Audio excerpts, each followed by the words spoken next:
exactly what I needed and gave me the strength that I needed to get through. So I wanted to talk to some people today, and we can actually talk to Rob Dad. Let's go talk to Rob Dad because he is a male breast cancer survivor.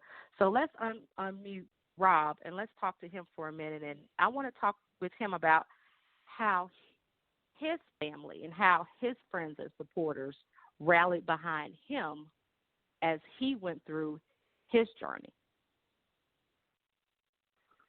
Okay, thank Rob, you. You're I'm ready. here. Mm-hmm. I'm here.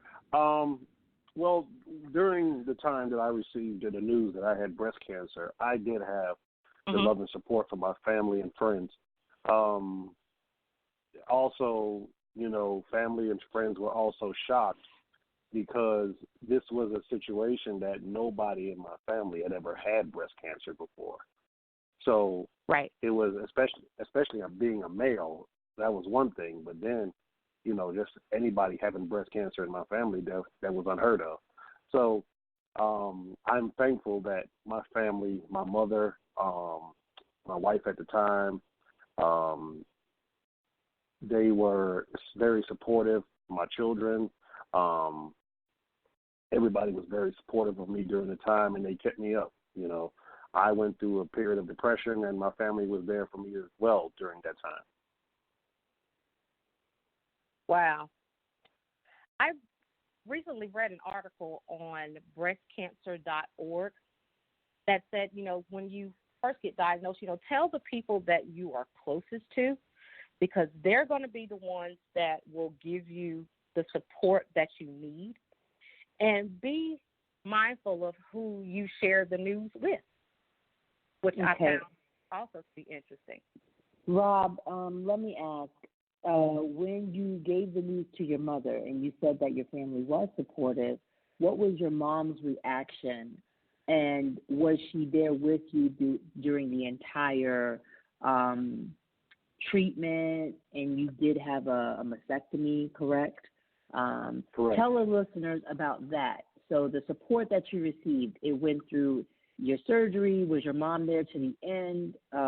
Even with the battle with depression, did you have someone in your corner? Yes. Well, my mother was the first person that I talked to. My mother and my wife at the time. They were the first people I spoke to, and we came together. And my mother is a retired nurse, so I definitely sought out her expertise and her knowledge. But what happened was my mother was there the entire time, from the first consultation to the surgery to my aftercare. I didn't have to have any chemotherapy or any radiation. So oh, wow. So she was there for me, after the dual mastectomy, she was there for me to get me back on my feet. She helped me with understanding different things. She even, like I said, she even went with me to most of my appointments to make sure that I was getting the best care possible. And she was there for me the entire time. So how did that make you feel as far as, did you feel more confident within your journey? I mean, tell the listeners that because that's the key to what we want to know about all those affected. Well, so how did that treatment make you feel? My mother, I'm my mother's only child. So, I'm that. So I got that going. So she's not going to let nothing happen to her baby. So that was one thing. She didn't baby me, but she also let me know that you can beat this and you will beat this. My mother's a very prayerful woman. So she prayed over me constantly. She's been praying over me since birth, but she prayed over me constantly. And, she just let me know that you're going to beat this. We've taken the correct amount of steps.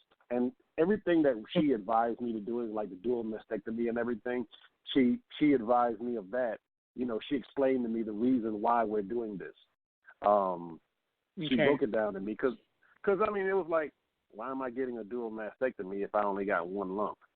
But then she explained to Right, me, you right, don't need right. your breast. You don't need your breast. Right. You a male.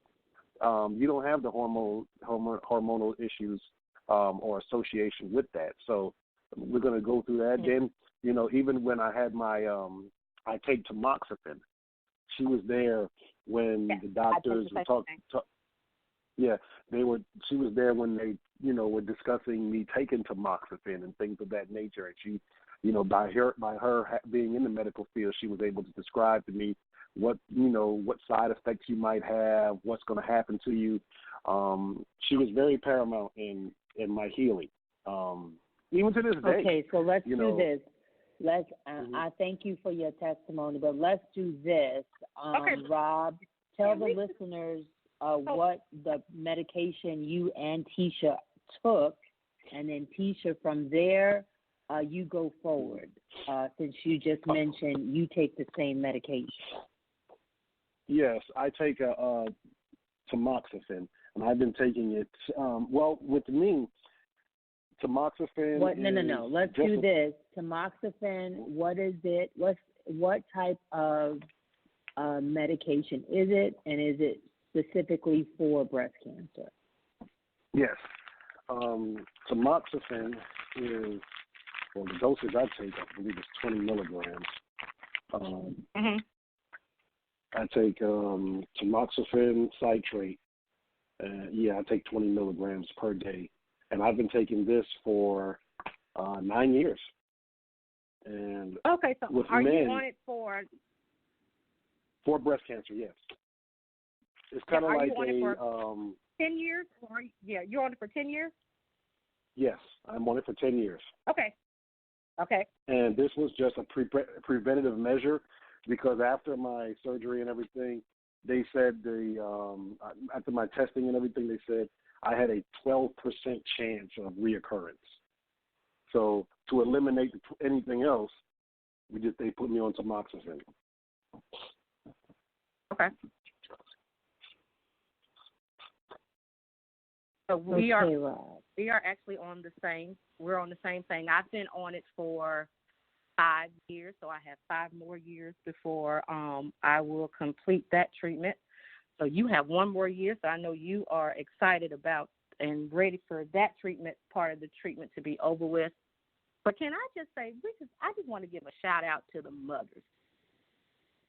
As you were talking about your mom and how she was there for you from day one, and how she was just your rock in helping you to overcome this. I just want to give a shout out, because my mother did the same thing. And I want to just shout out the moms that rallied behind their children, and especially your mom for rallying behind you and being supportive for you and getting you through. And all of the mothers out there that have rallied behind their children that have gone through breast cancer or are battling. So shout out, Mom. Good job. Okay. Well, 646-668-2718. That is the studio line. Thank you, Rob, for your testimony. Stay on the line, and we'll continue this roundtable discussion. Next on the line, I have Wanda calling in from South Carolina. Wanda, you've been taking in some of the information that we just stated, and even heard Rob's testimony about being a male breast cancer survivor and the type of support that he received. Any questions or comments regarding this? No questions. I am listening in on the calls. I have been since it started, to my knowledge, to provide support to a family member who was recently diagnosed, and I also have a friend who I'm trying to get to join, just as a supportive measure, because I want to be there to offer support in whatever fashion is needed, whether it's just, a listening ear or, helping to find some information, sharing dialogue such as this. So that's the piece that I like to share. Okay. And what type of resources are you sharing? Are you sharing them from tidbits of like a show like this? Are you researching things online? How are you physically helping when you show your support? Primarily tidbits from shows like this. I've had another occasion where I had a very close friend who went through a battle with breast cancer, and at that time, there wasn't as much information that was available. Again, my level of support is just to be there in whatever capacity that my friends and family members need me. But right now, primarily is listening to dialogue such as this to share this information. That's wonderful. Well, I thank you for your time, and stay on the line. We have several other callers that have called in, and I thank you, Ms. Wanda, calling in from South Carolina. Next, let's do 803. Last four digits are 6942. If you could give me your name and where you're calling from. Teresa Strother, calling from South Carolina as well. Did you hang up and call back? I did, because I lost the signal, and I'm riding, and I may lose signal again. But I wanted to chime in. Okay, no problem. All right. Just hold on 1 second. I'm actually going to take these last two callers, and then we'll get right back to you, Ms. Teresa. All right. That's fine. Area code is, thank you, ma'am. Area code 803, last four digits 7879. Your name and where you're calling from. My name is Margaret Young. I'm Batisha's mother. I'm just calling in. Hi, Ms. Young. A listening ear for support on tonight. Yes, ma'am. Hello, and Miss Miss Margaret, you're calling from South Carolina too? I am. South Carolina is okay. South Carolina is major in the house this evening. We're going to get right back to you, Miss Margaret. Thank you for your support. Thank you for calling in, and we'll get right back to you. Okay. This is area code 301. Area code is 301 8465. Your name and where you're calling from. My name is Adrian Mobley, and I'm calling from Waldorf, Maryland. Okay, and it's AJ? Adrian. Adrian. Okay, Adrian. Hello, Adrian. How are you? Hello, Batisha. How are you? I'm doing well, thank you. Okay. Glad you are on tonight. Yes. All righty. Okay. So let's go forward, and thank you for your support and calling in. We're gonna move forward. We have a lot of individuals in the call, so Tisha, take it away with next guest. We said we would get back to Miss Teresa. So, Miss Teresa, let's continue. Yes. All right. Hi, Miss Teresa, or Aunt Risa. Hi. Hi. Can you just share a little bit?